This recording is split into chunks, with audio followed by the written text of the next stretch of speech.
We have an awful lot of news to cover today, ladies and gentlemen, so we're gonna get into it. Welcome back to the channel. I'm a man of the people, as you guys know, and this is a video of the people, by the people, for the people. These are all of the most requested news stories, including one about this guy here we're gonna get to. All right, let's jump into it. YouTube golf highlights playing in the background by my boy Eric. Check him out, linked below. Number one story that's been requested is something incredible has happened in our YouTube golf community that deserves the utmost praise and support, and that is George Bryan has pre-qualified for Korn Ferry Tour.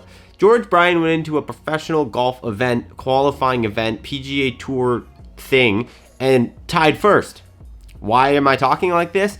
Because there's a reason why I don't cover pro golf, ladies and gentlemen. I've been playing golf for 2 years. I do not understand how the lower levels of like pro golf work, and like pre-qualifying, final stage qualifying to qualify to Q school to do what? Get in where? I don't know. So here's what's gonna happen.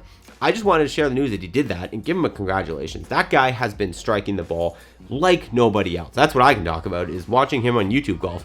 The guy compresses a golf ball, has the most straight dollar bill divots I've ever seen in my entire life. Van Horvat, who is like obviously the guru of the golf swing in the YouTube world, he obsesses over George Bryan's game. So you know he's good. You know he's an absolute stick solid player. And so watching him go out and perform like this, like we have never seen a YouTuber do this. We've seen YouTubers attempt to play in pro tournaments and never come anywhere close to sniff. And like by pro tournaments, I mean like not mini tour, like actual, like this kind of tour, and never even come close to sniffing what George Bryan did, which is tie for first. He only had to come top 39 out of this field to move on to the next stage, and he tied for first. That guy just goes out and shoots under par like it's his job, which it kind of is, and that's absolutely incredible. If this guy can do what Wesley did and just like work his way up through his whole spiel, get onto the tour, play a couple tour events, I mean, what a story, and what like amazing documentation this would be for the YouTube golf space. What amazing things you would do for Bryan Bros.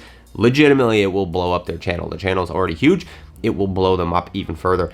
Anyways, what I would like to have happen here is whoever comments a really good detailed explanation of what George actually did in like the technical terms of like what this winning this thing means, what it puts him into next, and then all the stages he has to go on to get, I don't even know where he's trying to go. Like, is he trying to get onto Korn Ferry Tour? Is he trying to get onto PGA Tour? I don't know. So first person to comment something explaining that, I'm going to pin your comment because, yeah, I want this explained to the people. So comment down below if you understand the technicalities of the situation, and I'll pin your comment. Anyways, let's move on. Let's talk about these guys, BobDoesSports. So there's a couple different stories. First one, oh my goodness, they had the Breezy Invitational down in Chicago this weekend. And oh my goodness, these guys are just a factory of content, a viral factory. Somehow they managed to just keep hitting bangers, like the Joey Coldcuts hitting his head on the garage door incident. Like you think you can't top it. And what happens? We get a video, an Instagram reel of Fat Perez, the least likely YouTube golfer to see running. We see him running, so that's alarming. I turn off my sound before I even read the caption and see what's going on, because why is Fat Perez running? That is something that you don't see every day. The dude doesn't have a hat on and he's running. Two things you never see. The dude made a hole-in-one at the Breezy Invitational Chicago. I wish I had a full video of it. I've been scouring the internet, but I bet you Bob, being the content genius he is, he has that thing locked in a safe and protected.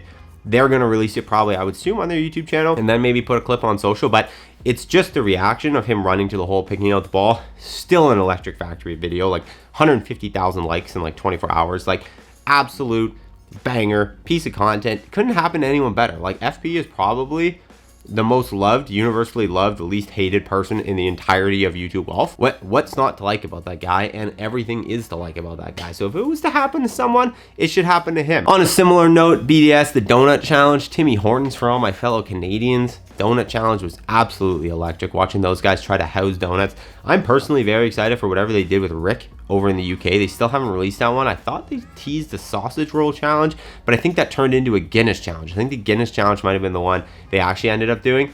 I mean, those videos from them, I think, are the most unique videos in the YouTube golf space, like that they sort of created. Like, sure, challenge videos existed before, but they took them and they elevated them to another level, and now you see so many people trying to copy them. Like, that's what happens when someone comes out and does something different, is you get a bunch of other people who see it working and are like, ooh, I'm gonna try and do the same thing. Like, I mean, I've seen it all over the place, and like, that's how that happens. But they are the originator on a large scale, in my opinion, of that style of video, and they do it better than absolutely anyone else. And the Donut Challenge was no different. So if you haven't checked that one out, go watch it.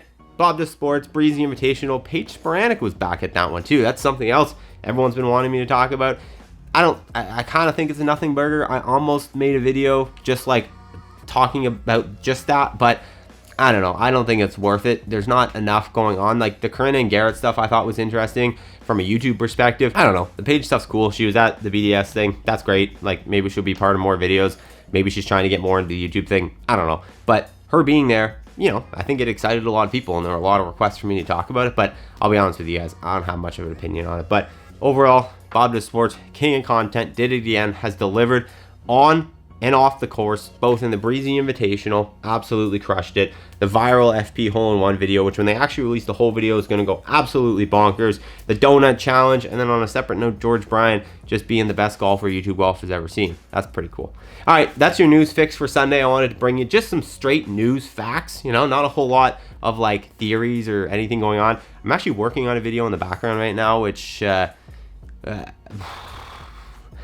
to be a big one. This one I'm really trying to go into the weeds on to make sure I get all the facts for you guys, but I got my investigative hat on, so stay tuned for that. Anyways, I love you guys. I'll see you in the next one.